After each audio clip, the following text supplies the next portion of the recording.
அது ஜாலியா இருக்குன்னு பண்ணிட்டு இருந்ததெல்லாம் வந்து இன்னைக்கு ப்ரொடக்டிவிட்டிக்குள்ள போச்சு. நீ டர்ஃப் போன இவனே உருப்படியா. எங்க அம்மா வந்து காய்கறி, சாம்பார் இந்த மாதிரி சாப்பிட சொல்லுவாங்க.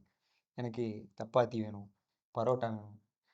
சாப்பிட்டா டிஃபன் தான். இல்ல சாப்பாடு ஏதாவது சாப்பிட்றோம்னாலும் வெரைட்டி ரைஸ் தான். உட்காந்து பெசஞ்சு இதை சாப்பிட்றதெல்லாம் நமக்கு வந்து இதில் அது ஒரு வேலையா இருக்கு. அது ஒரு உடன்பாடே கிடையாது இதில். சரி. வச்ச 2 சாப்பிட்டு போயிட்டு விளையாட போகணும் நான், இல்லை டிவி பார்க்கணும். அந்த ஒரு மனநிலையில் இருக்க போது அந்த விஷயங்கள். இப்ப மத்தியானம் சாப்பிடறதுக்கு நேரம் கிடைக்க மாட்டேங்குது. இப்போ சாப்பிட்றதுக்கே நேரம் கிடைக்க மாட்டேங்குது. கடைக்கு போனால் சப்பாத்தியும் பரோட்டா வந்து வச்சிருக்காங்க. எரிச்சலா வருது. இட்லி தோசை நல்லா இருக்க மாட்டேங்குது. அப்புறம் மதியானம் தூங்க சொல்லுவாங்க. வற்புறுத்தி எங்கள் அம்மாலாம் தூங்க சொல்லுவாங்க. தூங்கு மத்தியானம் அப்படின்னு. கண்ணை மூடிட்டு இப்படி படுத்திருப்பேனே தவிர தூங்க மாட்டேன். இப்போ மத்தியானம் ஆச்சு சாப்பிட்டு வந்து ஆஃபீஸில் உட்காந்தோம்னா அப்படி ஒரு சொக்குது பாருங்க. தூங்க முடியலையே அப்படின்னு இருக்கு. ஸோ இதெல்லாம் வந்து இப்போ ப்ரொடக்டிவிட்டிக்குள்ளே வருது இதெல்லாம். நிறைய பேர் பார்க்குறேன் நான் இதெல்லாம் வச்சிருக்க மாதிரி. ஒரு சின்னதாக ஒரு இன்ஸ்டாவில் ஒரு மீம் கூட பார்த்தேன். நான் சின்ன வயசில் இதெல்லாம் ஒரு விஷயமாவே நினைக்காதெல்லாம் இப்போ எனக்கு அவ்வளோ பெரிய விஷயமா இருக்கு.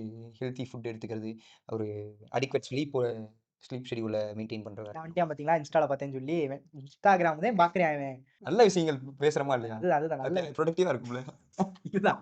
இப்போ இன்ஸ்டாகிராம் பாக்குறதெல்லாம் வந்து அது டைம் வேஸ்ட்ல வர்றது கிடையாது. அதுல நான் நல்ல போஸ்ட் பாரு நான் ப்ரொடக்டிவா தான் பாக்குறேன் அப்படிங்கிற மாதிரி அதுவும் ஆயிடுச்சு. கிருஷ்ணா எவ்வளோ சிம்பிளாக உணர்த்திட்டாரு பார்த்தீங்களா?